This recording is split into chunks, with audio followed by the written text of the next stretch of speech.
All right, all right. Welcome everybody. This is our weekly live stream with Futuriza, Brian White. We've got Hans Nelson here as well. We all have our own YouTube channel, so you can catch us as a co-stream, simulcast, and any of those channels. Hansi Nelson on YouTube and Futuriza. Thank you guys very much. So today it's going to be a lot of fun. I mean, we're here about who is willing to bet against Elon. It's unbelievable all the things he's accomplished. This is his companies that he's running now. There might be even more that we haven't put in here. This is XAI. This is Tesla, X, and renamed from Twitter, SpaceX, Boring Company, and Neuralink. And in just the last couple of weeks, all these big events have happened. He has just turned something that was a dream into reality. We had the SpaceX Starship launched. We had the first demo of Neuralink. And then we have FSD becoming a reality now too. Let's start talking about that. I've got the videos for each of those, but let's talk about what do you guys think? Are you guys, as an investors, why did you invest in Tesla, and how are you feeling about the accomplishments? Is it way too long and too late? Start with you, Brian. Oh, sure. Well, yeah, it's gone okay, I guess. I invested, I've been following the company since 2012. I wasn't really paying that much attention to SpaceX at the time, certainly not in 2012, but I've been following it, and in 2019 is when I decided to invest. I've been pretty happy with it ever since. And I invested strictly on the strength of Fremont and the pace at which I believed Shanghai would be complete. I was already tracking my squares and making my estimates, but I had no channel on which to share them. But looking at these other companies, they're doing some crazy things, and nothing is a brand new idea. It's just done either in a way it's never been done before or in a way that's never been considered to be done. People have thought about mega castings before, they've just never done it. Reusable rockets is a thing that's been considered since the 50s. No one's ever found a way to make it profitable. All of those things are, I'm excited about them. Starship is impossible. It'll never get off the ground. My friends, it has gotten off the ground. If it was an expendable rocket, like all of its competitors, it would already be flight certified because it achieved its objective. It reached the level at which, just about orbit, which was the intended trajectory. It's only the reentry. It's only the stretch goals where they fell short. And that's because they want the stretch goals. Hans, what do you think? Yeah, I mean, I've been following the company probably, I'm relatively latecomer, honestly, to the story. It would have been, I started hearing Elon's name and hearing about Tesla, and it was just this thing that was kind of out there, maybe in probably 2013 or so. I actually knew a guy who really wanted to go work at SpaceX shortly thereafter, in probably 2013 or 2014, and he ended up actually going to work there and actually just left the company here not too long ago. But yeah, we were in engineering courses together, and so I had heard a little bit about that, and it seemed very interesting at the time, but I didn't have a whole lot of spare brain cells to throw at that season. And then I got pulled into the Wait But Why post series on Elon Musk somewhere in 2016, 2017. I just really went deep down the rabbit hole at that point in time. Read all of those posts, became fascinated by not only Tesla, but also SpaceX and Neuralink as well. And then just the way that Elon manages his companies. And it took a while for me to invest after that. It was probably mid to late 2018 when I started nibbling on my first Tesla shares. And I think I probably built up a little bit more of a position in 2019, and have just really been impressed by the overall ability of Elon's companies to get impossible things done. And, like Brian said, there's no such thing, honestly, as a brand new idea. Ideas are recombinant, as Matt Ridley said. They combine. And so, um, you know, new things that are created are always just combinations of old ideas kind of expressed in a new way. And that is one of the things that Elon's companies master, that they find the best of the ideas that haven't been able to come into reality yet, that the time is ripe for, and then they actually make them a reality. And that is an incredibly difficult process. And there's really, very few companies out there that are able to do this at the level that Elon's companies are. And so that's why I became fascinated with them. That's why I continue to invest in them. And I continue to research the areas where they are deeply involved, because I know that they're really at the cutting edge of what's possible. And so, one of the things that I love to do is try to have a richer understanding of what the next decade is going to look like. And I honestly don't think that you can do that without in some way understanding really just the entire forefront of technology. But Tesla's or Elon's companies, Tesla included, SpaceX included, Neuralink included, X included, XAI included, all of these things are really pushing the boundaries. And if you don't at least have some sense of what it is that they're doing, it's going to be really hard to understand what the future looks like. Well, I'm going to push Yeah. back. I'm going to push back real quick because Hans, we need controversy. These things are impossible. You cannot start a new car company in North America. It can't be done. You will fail.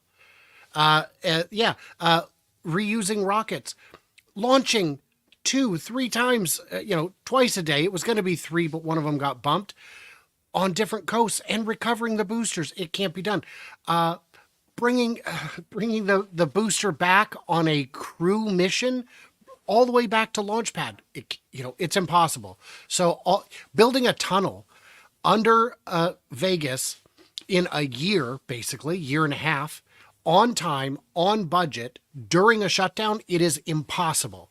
And I challenge you to prove me wrong. So yeah, let me I'll show you my story. I'm gonna just think about this, right? I invested in Tesla in 2012, and at the time, the only companies that existed was Tesla and SpaceX. That's it. Tesla had a Roadster. They launched the Model S. SpaceX had many failed rockets that they were trying to do. None of this existed. XAI didn't exist. Twitter, of course, existed, but not in the form of X. Boring Company didn't exist. Neuralink didn't exist. Bots didn't exist. Even energy wasn't existing yet. So these are things that, people, Elon said, I'm going to make an electric vehicle and it's going to be the best car in the world. And people said it's impossible, right? He's repeated many times. Only Ford and Tesla are the only companies so far who's actually survived and did not go bankrupt. Many other companies tried to do this.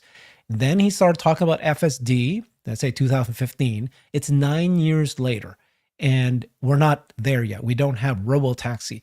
But now I think all of us believe that it's actually on the path to that. SpaceX, as we just did, he just did the Starbase.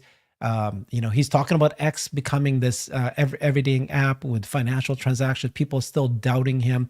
Boring Company agrees it's been slow, hasn't been able to accomplish what it's wanted to do because it requires regulations, approval from the cities. But XAI is still just brand new, just a little baby, but it was able to produce grok within just such a short, quick time, trying to catch up to ChatGPT.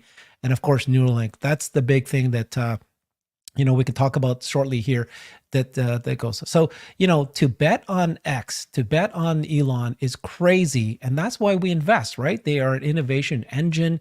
And so my point about this point is that today we see 6.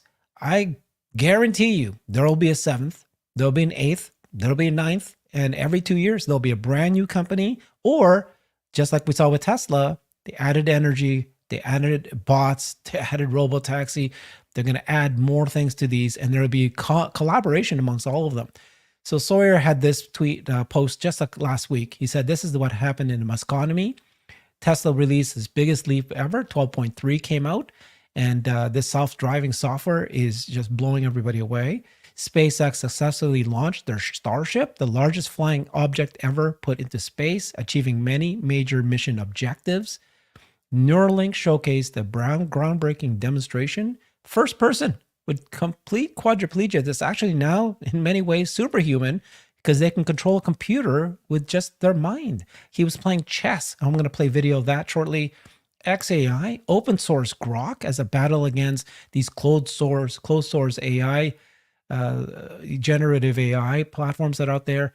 Boring Company, they're about to start tunneling at Tesla's Gigafactory factory. They got the Proofrock 3 lined up in Texas. And then X, of course, just every single week, there's a brand new feature. And then they launched audio and video calling as just one thing. They announced revenue sharing for 150,000. So things that he says takes time, but then they end up showing up. And so does it matter that Robotaxi is 9 years late? Does it matter? I guess to many it does, because many people invested thinking it was going to happen next year. But stop and think about this for a second. Robotaxi, a car driving itself, something that people thought was never going to ever happen ever. And now here we are, people are realizing that maybe this year, maybe next year, we're basically on our path there. Well, you know, the New York Times published an op-ed that said powered flight will not happen in the next, and I think the number was million years. That's right. And that was, I think, 3 months before the Wright brothers' first flight. So it's a little off sometimes, these guys. It's crazy. In terms of timeline, you and I discussed this before, but I just wish the Magna Carta was signed 4 years earlier. You know, think of how different things would be. It doesn't matter over the longer scale. There was a great demo from NVIDIA in 2016 showing how close they were on autonomous driving already. And it was a good demo. It was really good. And you look at that and you look at Cruise and Waymo and Mobileye and Comma AI, and you look at all of them and say, I can see how everyone thought that they themselves would have it by 2020 and a bunch of their competitors as well. And then 2020 happened and it didn't happen. And it's because the problem is just that much bigger than everyone in the industry realized. And people outside the industry, of course, are now free to be Monday morning quarterbacks and say I knew all along. Did you? Because I'm not sure you know anything. Well, December 8th, 1903, New York Times, man won't fly for a million years. To build a flying machine would require the combined and continuous efforts of mathematicians and mechanics for 1 million to 10 million years. This is 1903. So when did the Wright brothers make their first flight? Oh my gosh, that is embarrassing. Well, and first of all, a window of time that spans 9 million years is a little bit too large, I would argue, to be meaningful. Guys, guess when the Wright brothers did their first flight? I'm going to say 3 months later. What do you think, Hans? No, it was that year. In fact, they may have already flown. 1903 is definitely the year of the first flight at Kitty Hawk. December 17th. Okay, so a couple of days. 9 days. 9 days later, after this article came out, they did their first flight. Is that crazy? And people complain that the media is too lazy today, my friends.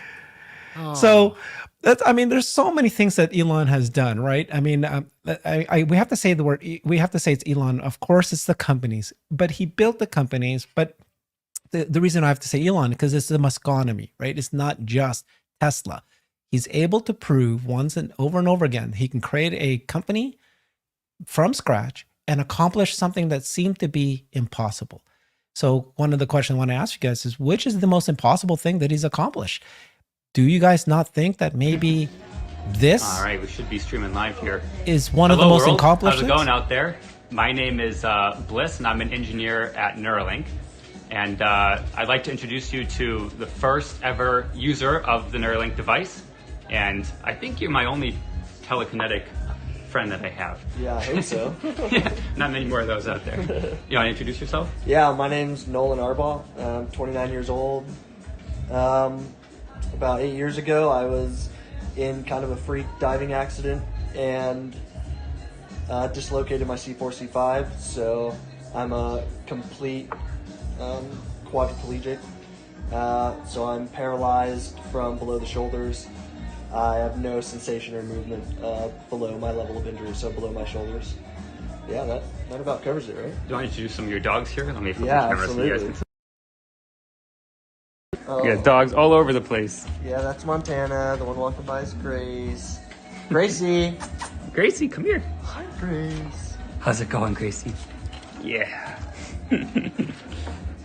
All right. This is what people did. Yeah, they just here for the dogs. All right, yeah. So while he's been introducing himself, let me just flip the camera on so you can see what Nolan's been doing. Yeah. Let me come over here. Do you want to explain a little bit what's going on here? Yeah, so I love playing chess, and so this is one of the things that y'all have enabled me to do, something that I wasn't able to really do much the last few years, especially not like this. I had to use like a mouse stick and stuff, but now it's all being done with my brain. If y'all can see the cursor moving around the screen, that's all me, y'all. It's pretty cool, huh? Actually, can you pause the song just for the Yeah, audio absolutely. coming through? There we go. And that was also done with your brain. So he could pause the song. He could talk to you while he's playing the chess. That part is crazy, right? He's talking to you and he's actually making moves while he's talking to you. I mean, guys, that has to be magic. It's getting close to it. There were skeptics I saw on social media saying, "Oh, great, you invented eye tracking, but more invasive." This is not eye tracking. This is something different. Not only did he stay up playing Civ, which you could do with a mouse, but he also was playing Mario Kart 8, which you cannot play with a mouse. That requires buttons. You need buttons to play that.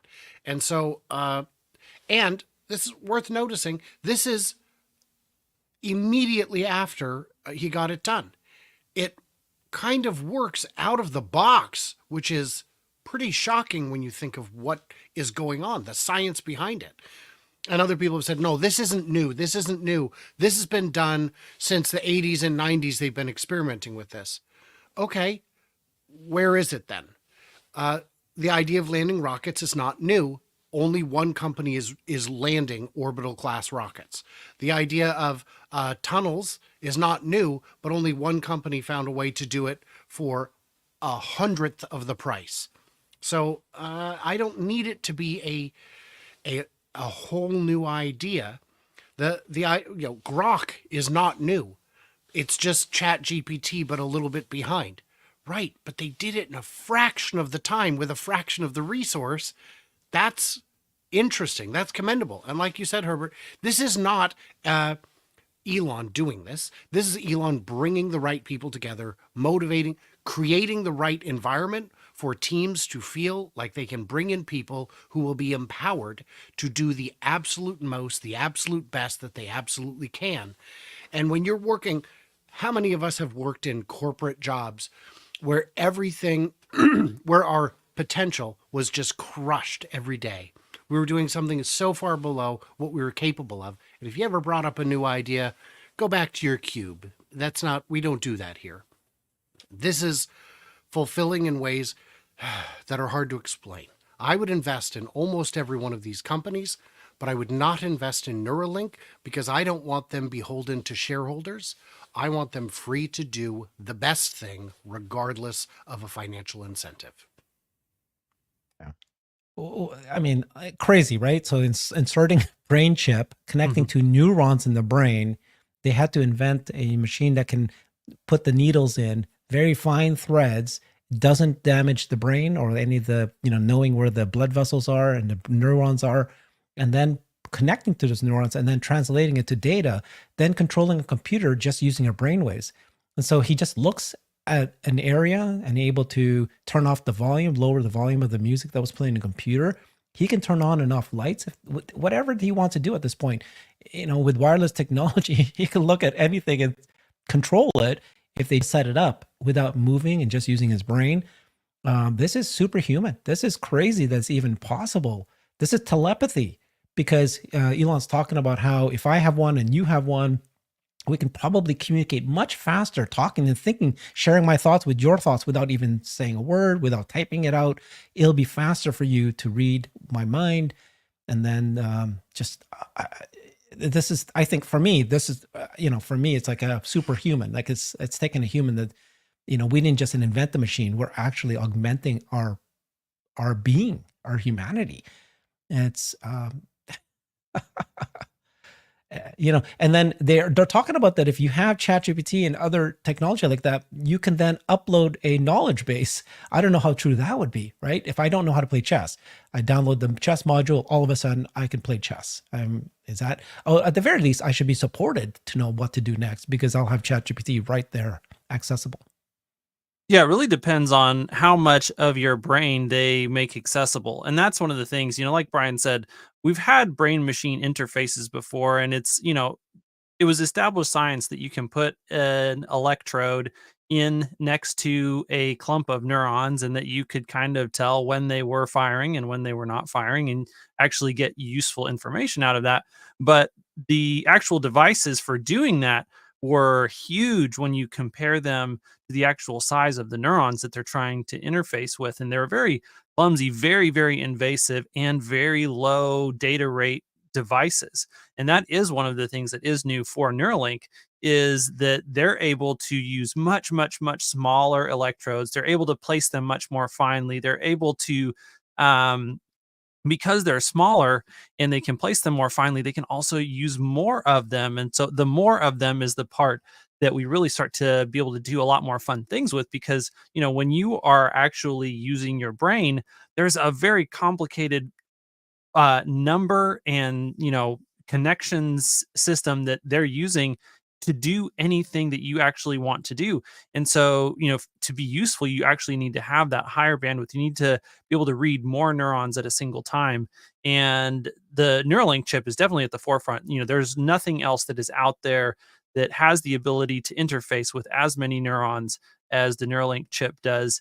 And so if you're talking about wanting to do these more complex tasks or to be able to do a wider variety of things, we'll actually even have to go beyond even the Neuralink chip is only interfacing with a tiny fraction of the total number of neurons in that patient's brain.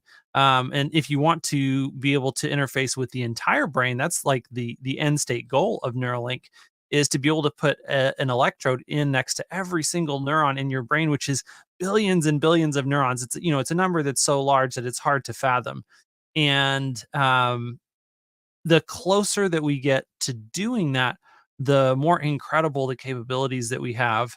And, there's going to be lots of milestones along the way as they pursue that goal, whether or not they reach it, that they're going to be able to do things like actually, right now, they're just giving him telepathy to be able to control a wireless device.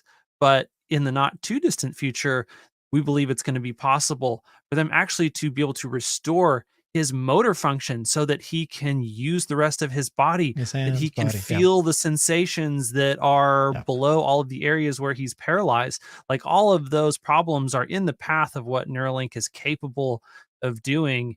And so all of those things are exciting. Like you said, being able to, understand how to play chess. Like, if they can have enough of the electrodes close to enough neurons to where they have a footprint in your brain that's big enough to play chess, then absolutely they have the ability to not only read data out of your brain, but also potentially to put some stuff back in. That obviously comes with a whole bunch of concerns and safety challenges and those types of things. But it's an incredible tool for us to really continue to embark down this journey of understanding consciousness, understanding what the human brain actually even is, how it works. We have somewhat of an understanding of these things scientifically, but if you talk to any of the leading scientists in this field, they're like, "Oh my gosh, we know something, but we really know just like a tiny fraction of all the things that there are to know." And so pushing the boundaries with Neuralink is a way that we can discover more and more and more about how it is that we function, what consciousness is. And in the process of doing that, we're going to encounter a number of problems, and the solutions to those problems are going to be incredibly valuable for a very large number of people. One thing that I wanted to point out real quick is during the pandemic, Tesla had their engineers come in and build within a matter of weeks a ventilator device using Tesla parts, the Tesla screen from the car, all the parts that they already had lying around. And the only reason I believe it didn't go into production was because the supply chain caught up, and you have to go through medical certification to sell a medical device.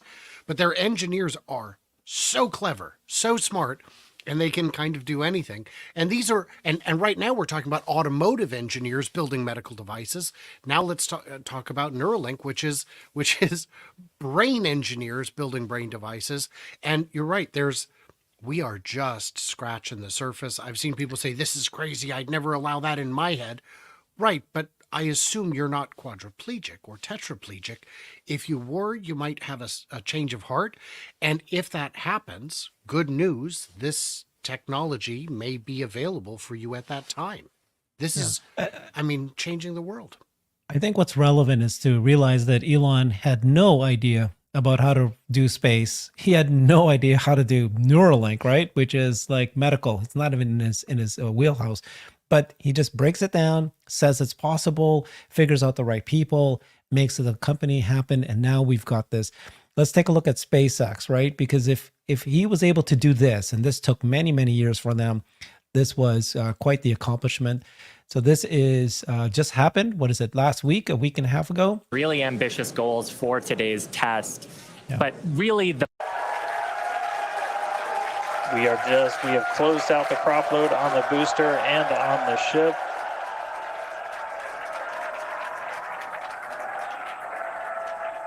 And we're starting to hear some good news that it looks like winds are not going to hold us up. So there's a good chance we blow right through that 40-second hold.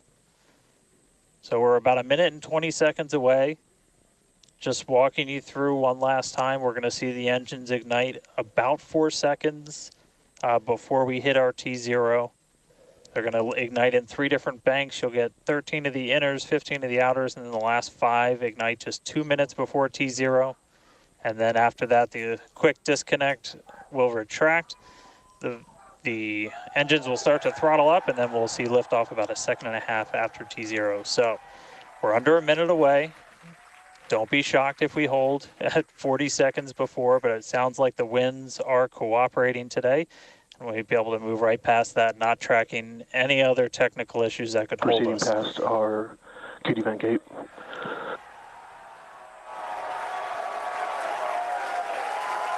Through the QD vent gate, past the 40-second hold. Go for launch. Flight Director Ty Huntington telling the team we are go for launch. 20. So 20 seconds to go. Let's listen in. T-minus 10, 9, 8, 7, 6, 5, 4, 3, 2, 1.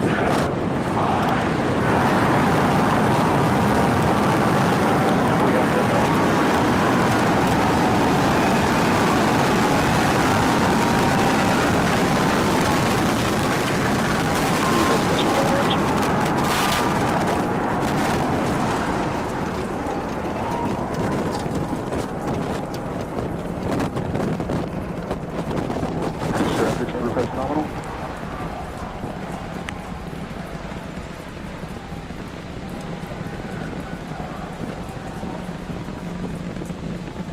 30 seconds into flight, we are feeling the rumble. We are seeing 33 out of 33 Raptor engines ignited on the Super Heavy booster. Booster and ship, avionics, power, and telemetry nominal. Acquisition of signal, Corpus Christi. Continuing to get good call-outs. Our trajectory looking nominal, systems looking nominal. Just amazing to see all 33 lit up once again.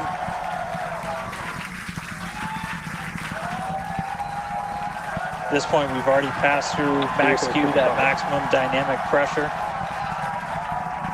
and passing supersonic, so we're now moving faster than the speed of sound, getting those onboard views from the ship cameras.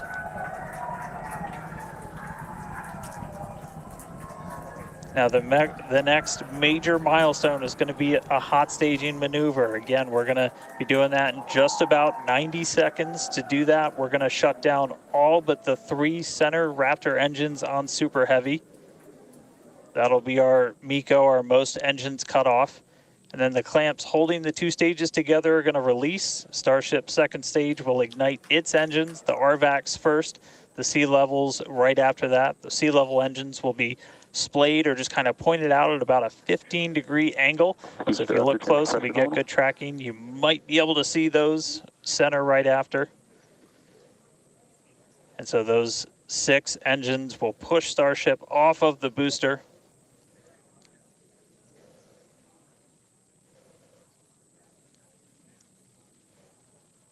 All right, counting down now. We're going to be coming up right at around the 3-minute mark on that hot staging maneuver.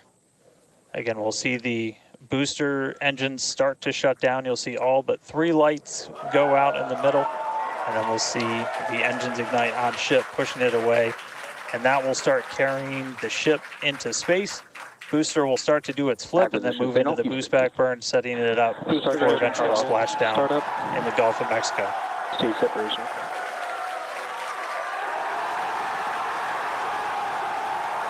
Boost back startup.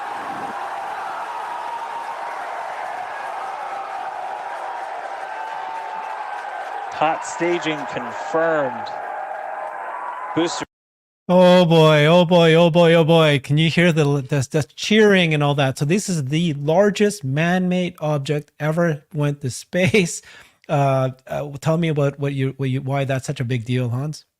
Oh my gosh. I mean, this is so exciting just because of not only, I mean, it's just audacious completely.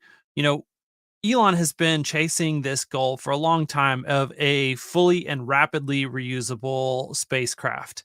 And we've never had such a thing in the world.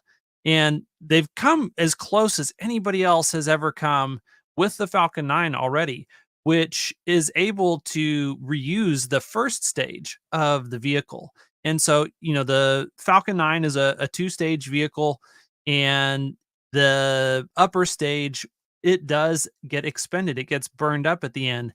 And, you know, just like Elon says, if we had to, you know, if you flew on an airliner, like think of a Boeing 747 or something, and you flew from New York to Paris, but then when you got to Paris, you took the back third of it and cut it off and threw it away and had to build a new one before you could fly the vehicle again, well, that would make airline transportation a lot more expensive, a lot less accessible. And that's basically the situation that SpaceX is kind of stuck in with the Falcon 9. And so the Starship is aiming to be 100% reusable. So the only thing they have to do is they fuel it up, they launch, they take whatever it is they're taking into space, they leave it in space, and then the rest of the vehicle is able to come back to Earth, get refueled, and then fly again. And so if we can do that, then all of a sudden the cost of getting things into space lowers by, you know, 1 to 2 to 3 orders of magnitude, just depending on the economics of that vehicle. And that's what Starship is meant to do.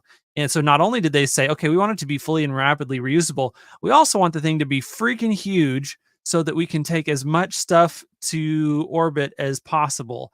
And this thing is enormous. It is far larger than the Saturn V rocket. It's larger than anything else we've ever tried to put into space. Definitely far larger than anything that has gone to space.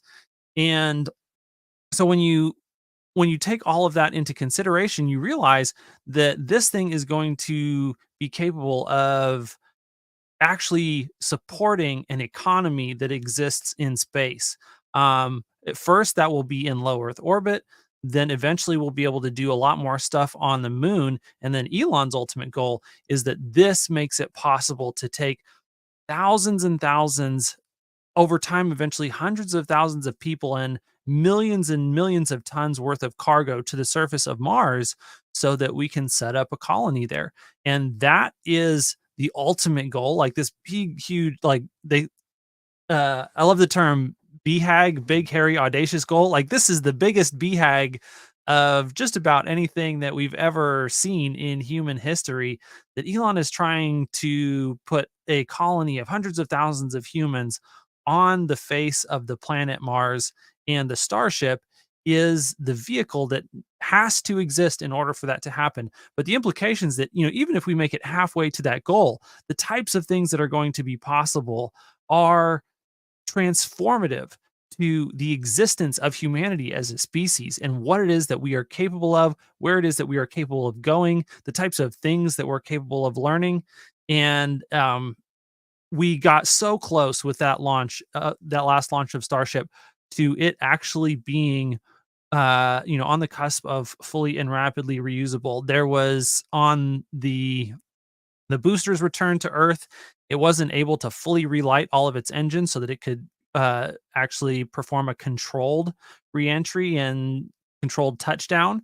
And then there was some issues with the attitude control on the Starship as it re-entered, and so it kind of was coming into the atmosphere tumbling and not able to really protect itself from the heat and forces of re-entry. And so we lost both of those kind of at the very tail end, but they were able to do more things over the course of that flight than they had ever done previously, that they successfully accomplished all of their primary objectives. And it was just on like the very end stretch goals of things that they hoped to achieve, that things fell short. And, they're already launching these at a pretty rapid pace. We've seen, I think this is our third now launch of Starship, and they're looking to potentially launch the next one in as little as 3 months. And so if we can accelerate the pace of these experimental launches, we could very well, by the end of this year, be actually fully flying and recapturing these rockets. And as soon as that becomes possible, then they can start launching these every few days, and just accelerating the progress. And before we know it, we'll have fully human-rated flight hardware that can take people not only into low Earth orbit, but to the moon and out into the rest of the solar system. And all of this done by a private company that is operating on a fraction of the budget of NASA. And just the sheer insanity of the fact that they've even accomplished what they've accomplished, much less the things that they're trying to accomplish, really just does blow the mind. So I would say, I would push back again, Hans. I'm sorry, I have to disagree with you all the time. Boeing does build single-use aircraft. I'm pretty sure that's their design philosophy. No, I'm sorry, too soon. In terms of the cost reduction, you're not kidding about orders of magnitude. The ULA heavy launch system was supposed to be $1 billion a launch. It is ballooned to 2 to 4, depending on the estimate you're looking at, including all the ground support. Starship is projecting something like $35 million. $35 million. You can't launch a Falcon 9 for that because you have to throw away the top third, like you said. In terms of it being the biggest thing that's ever flown, if you look back at the history of the rockets that have flown, Saturn V always stood alone as the huge beast, the behemoth that actually got to space. And there's, of course, the Russian N1. That shouldn't be on any list. It never had a successful test flight and was canceled because it didn't work. The shuttle was quite large, but nowhere on the order of nowhere on the scale of ambition and even size as the Saturn V. In my mind, Saturn V was going to be one of those things that was never touched again. No one would come close. It's like the SR-71 or the X-15 planes that did amazing things in their time and have never been done since. But here we are. If you look at a scale comparison between the Saturn V and the Starship is massive. And it leapt off that pad as expected, to spec. When that first launch happened and it just crept off the pad, I was wondering if was the math off? Is this even going to work? But flights 2 and 3 proved that's not the case. That's not a real concern. So getting to low Earth orbit, That's going to be the first huge milestone because it's going to make deployment of anything so quick and so cheap. You could put up an entire space station in a day with one rocket flying twice. That's insane. And then getting to the moon, I think it's adorable that people still think the moon is real. No, wait, I think I got that conspiracy wrong. Yeah, I got that wrong. All right. But so the colony, colony would be built by whom? By the bots. Be by built the bots. This is the weirdest thing, right? People are betting against Elon. They still doubt it. And actually, the interesting thing I was going to say was that, oftentimes failure is celebrated because every time that rocket failed, they learned something. And right, the story, they had 3 failed rockets in a row. If the 4th one failed, they were done. SpaceX was bankrupt. It was over.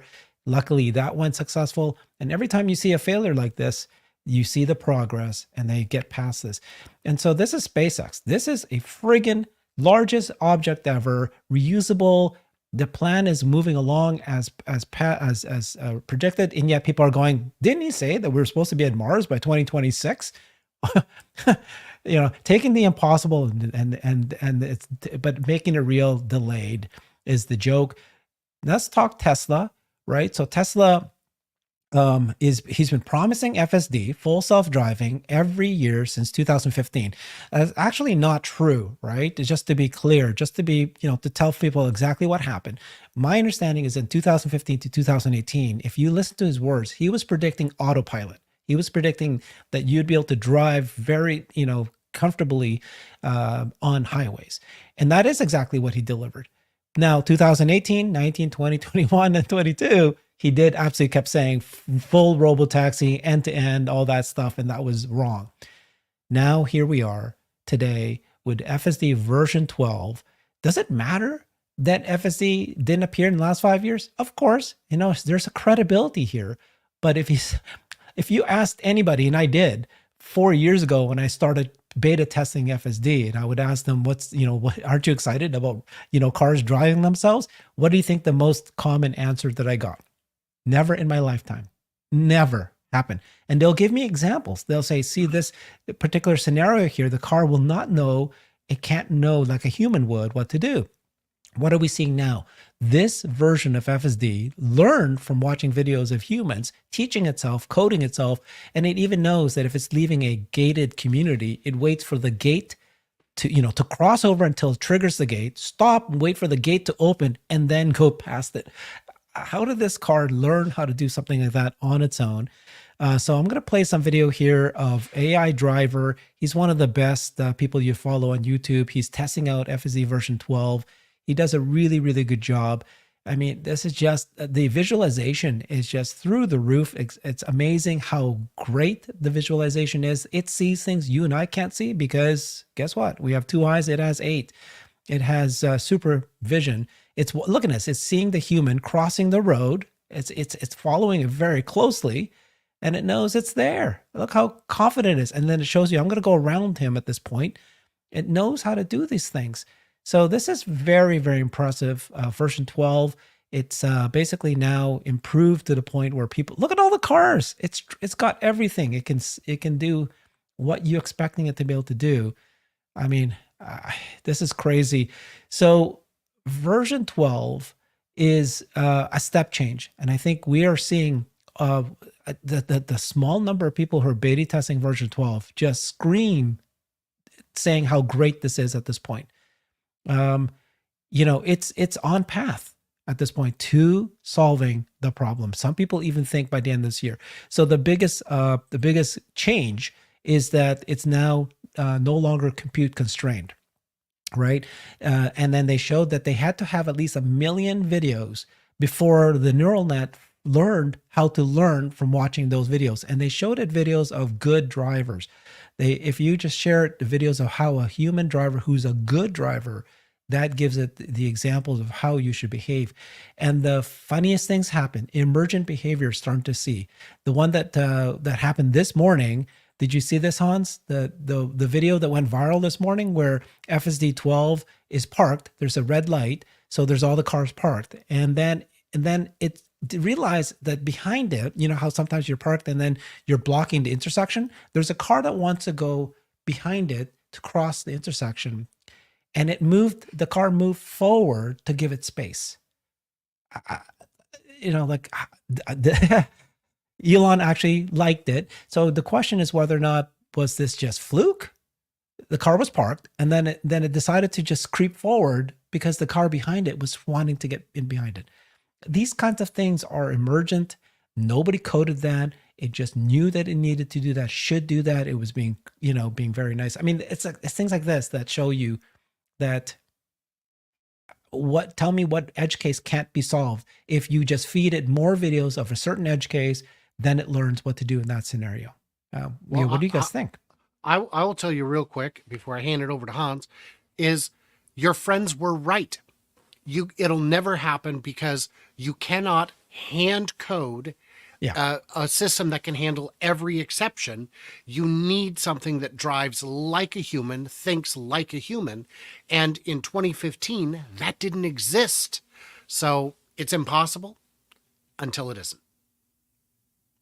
Yeah, 100% right. Like Wait. Hold on.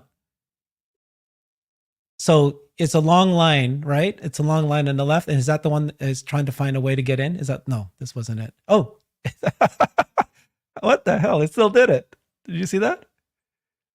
Okay. Anyway, sorry, Hans. That's one of the things that knows how to do now, right? It's when there's a long line and you're waiting for it, and then you need to turn. It knows to get behind the lane, early instead of waiting till there, but you might get trapped. Sorry, Hans. Go ahead. Yeah, I was just gonna say earlier that the only way that we've been able to figure out how to give it these capabilities is by giving it neural nets. Like it needs to have the same structure that takes in data from the outside world, processes it in a complicated way, and then decides what to do. And so we basically had to rebuild like a mini version of a human brain with a bunch of eyeballs, and the ability to understand the world around it, to make the types of decisions that humans would make, and for it to feel like a human driver. And that's what, everyone who has driven version 12, will say this over and over and over again, that it feels like a human. It drives like a human. Is it perfect yet? No, it hasn't. But you know what? No human is perfect until they've learned how to drive for an extended period of time. This takes, a bunch of data. And no, we're not quite as efficient at figuring out how to train this AI brain as humans are when they learn, but we are on that path and it's rapidly getting better. And that's the thing that, we just keep coming back to. I am blown away. I was very nervous when 12.2 came out that it had taken so long for that to be released. And then when it had some safety issues and we didn't know how long is it going to take for them to fix these safety issues, are we going to see rapid progress, or are we going to be stuck here and not see another update for 2 months, 3 months, 4 months, 6 months, a year? And then it was just within weeks, they rolled out version 12.3 that solved all of the safety issues that were uncovered by 12.2 and then added functionality. And we're already hearing that 12.3.1 solves a bunch of problems from 12.3, and that 12.3.2 makes 12.3.1 look like child's play. And so for it to be able to make these rapid advancements, it really is learning very quickly.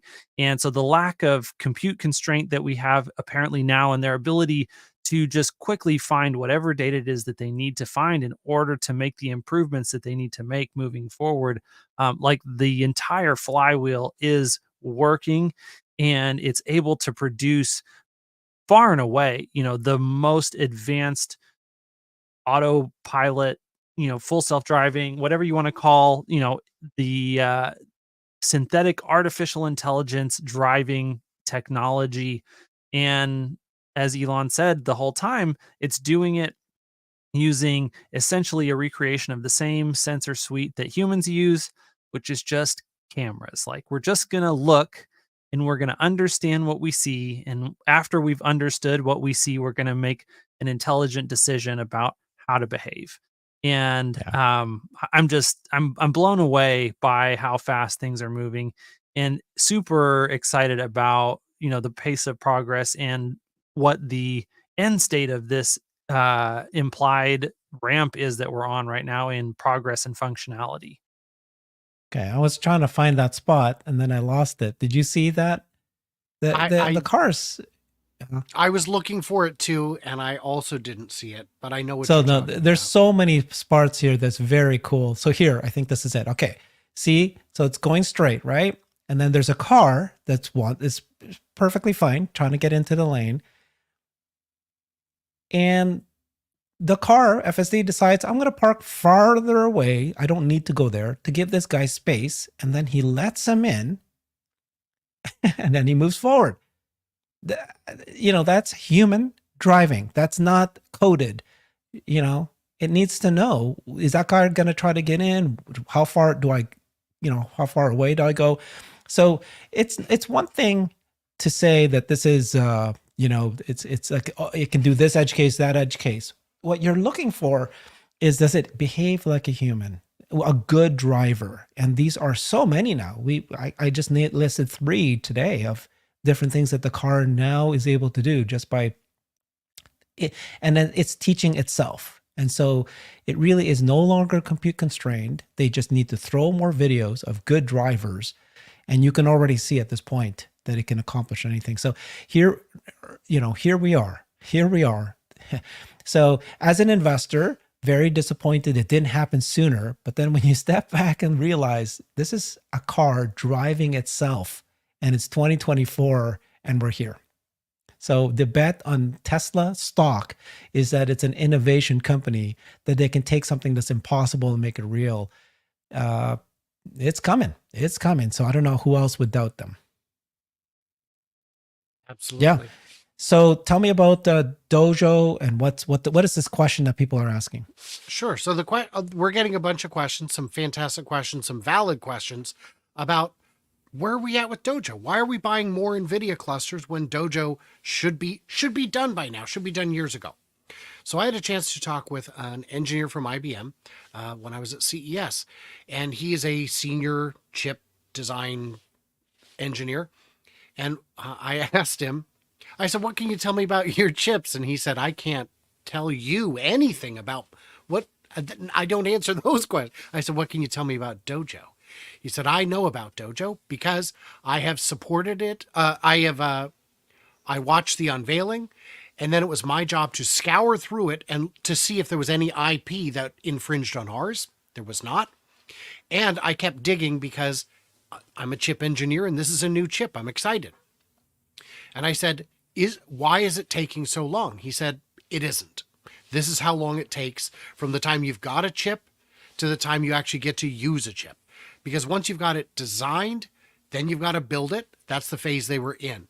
He said the way it's designed means the early failure rates are going to be, the scrap rates, the waste rates are going to be too high. Because every chip needs to work the same way on the same wafer at the same time, and that's difficult to dial in. Once you get it all dialed in, and it was his belief that that's where they are now, that they're able to make the good chips, then you need to make the software and the firmware that runs it. And that can be an entirely separate challenge, an entirely new, difficult challenge. And that's what's probably going on right now.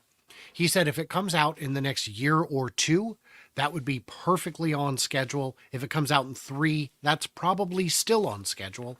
And they've probably got a second or third design in the pipeline behind it. Definitely a second one in the pipeline behind it, but possibly even a third one. These will come when they're ready. It's just that chip development cycles are long. NVIDIA, AMD, Intel, they don't show their chips 5 years before they're out, where Tesla was just too excited, couldn't contain it anymore, and needed to show it off as a recruiting tool, if that makes sense. Okay. I'm going to show this thing. I think you shared it with me, Brian. So Edge Case, another great following FSD. He showed this video clip. There's a zero room for error here. The ability for FSD version 12.3 to judge if an opposing car is going to stop or go on a yellow light is exceptional. This left on yellow is one of the most risky maneuvers to execute, and I'm so glad that the team has worked on getting this perfected. You guys rock. Still little quirks to improve, like moving forward more in the middle of the intersection, falling through a left on the yellow behind the lead car, but this is really promising. Let's watch this video, and then we'll hear what Ashok himself replied. Yeah, I had to push it a little bit to go farther.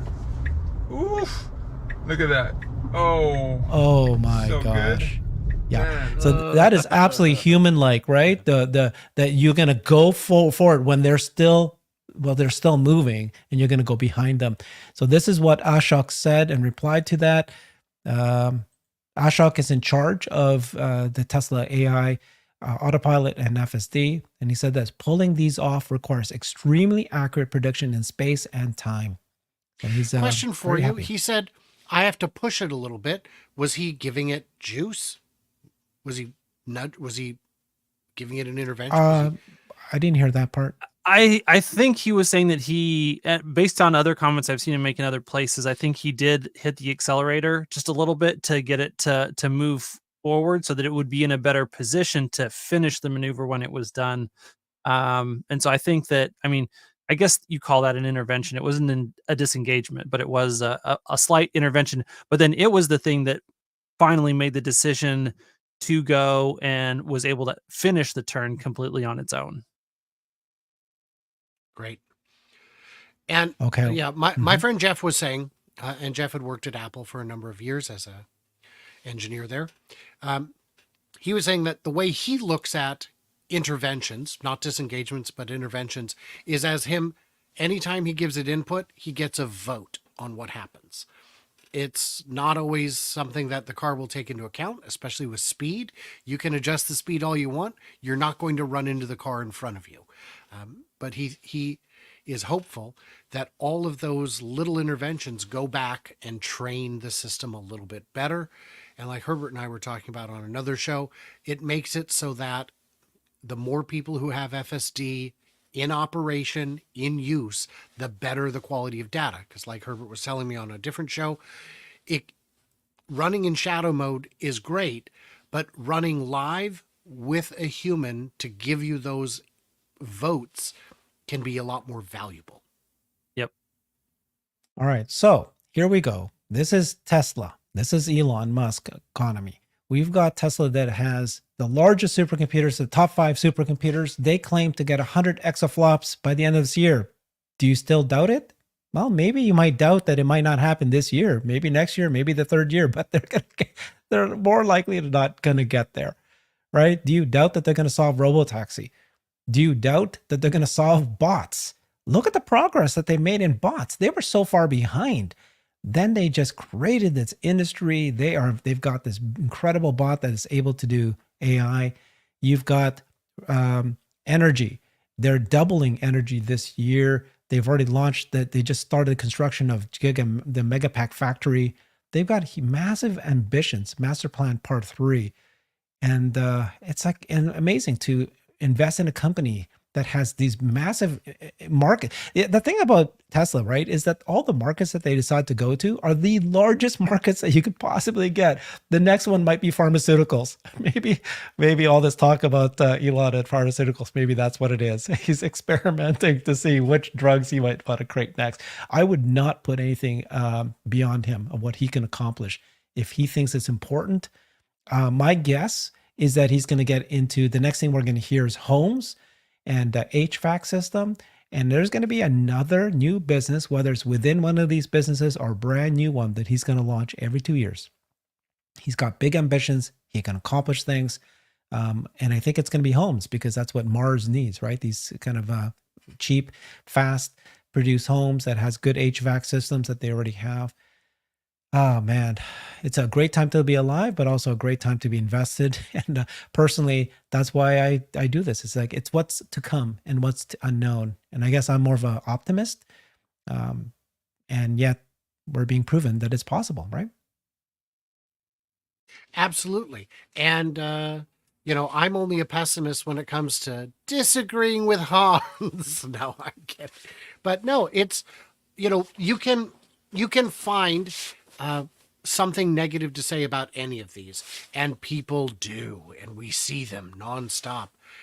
But in terms of what this all means is, without Elon making Tesla happen, forcing it to happen, the EV industry as we know it today wouldn't exist. It might still be a fledgling little novelty, but nobody was approaching it seriously, and no government was going to require it without the technology to back it up. The best case scenario we'd have on that is that China would be the only game in town. When it comes to rockets, it took years for satellite builders and operators to realize how the cheap things had gotten, how easily you could get a payload to orbit, and to start designing around these new reduced cost requirements. And everything he touches is like that. He's not reinventing the wheel. He's just mass producing the wheel in a way no one has thought to before. And it's his companies. His engineers do get all the credit. He's very quick to point that out on all the press events. Thank you to the hardworking people on the line and in the engineers, all of it. And it goes down the line. The boring tunnel, great. It's not new. How come no one else is building tunnels for millions a mile instead of billions a mile? And it's, it is, all of this is taking little steps to change the world. You don't have to like him. A lot of people don't. But to pretend his legacy is not going to be cemented in history is crazy talk. Chat GPT, right, was the moment that many people in the world realized that we're in the future. And that was something that people were saying, there's no way that AI is going to be smarter than a human. It's going to pass the Turing test. It's not going to happen for decades. It's going to be 50 years or longer. And then it happened. People forget who created Chat GPT. Elon founded OpenAI. Right. He created, he was the one that worked with NVIDIA, Jensen Huang, to donate the H100s that they needed to build this research. He's the one that hired Ilya Sutskever and created the whole company and then the progress and all that. And then he left because he didn't like the direction, but certainly he kickstarted this whole thing. And then it happened. You got to give him credit for that. So Elon, again, like you say, like him or hate him, he is the man of the hour, the man of the century, maybe even lifetime, the greatest entrepreneur. Unbelievable. So what I'd like to do is show this again, right? December 8th, 1903, New York Times, man won't fly for 1,000,000 years. 9 days later, the Wright brothers had their first flight 9 days later. So you can replace this to man won't be able to, do telepathy for 1,000,000 years. Man won't be able to have robotaxi for 1,000,000 years. Man won't be able to create a humanoid, general purpose humanoid robot for 1,000,000 years. Man won't be able to create a reusable, cost-effective spaceship that can, can fly to Mars and create a base in Mars. Man won't be able to create energy storage systems that can solve sustainable energy for humanity's benefit. What else? Yeah. Come on, help me out. Well, it'll take man won't develop a semi that can go 500 miles on a charge it went 1,000 miles. Pepsi just shared that. Well, that was in a day. That was in a day, not on a charge, though, right? Oh, sorry. Yeah. Well, no, but the Mercedes said if they can make a truck that'll do 500 miles, we'll buy two, one to tear apart. But I'm pretty sure they can't because I think physics is the same in America as in Germany. Oh, you condescending fool. How dare you attack engineers of that caliber? Oh, man can't do telepathy. Man can't solve blindness. Man can't solve amputation and, quadriplegics. I love this. Asteroid mining. The world is unbelievable. Here we are, guys. Physics is the law and everything else is just a suggestion. And there's a lot of things that are possible in physics that we haven't figured out to do yet. And so the sky is the limit, literally and figuratively. I got to push back again, Hans, real quick. Just that smart ass judge told me that what I broke was not physics. So I'm just going to leave it there. All right, guys. Thank you very much. So follow us every Wednesday. We do this co-live stream on each of our 3 channels. Hans has his own YouTube channel, Hansi Nelson, Futuraza, amazing channel. Thank you, guys. Appreciate you joining us. See you next time.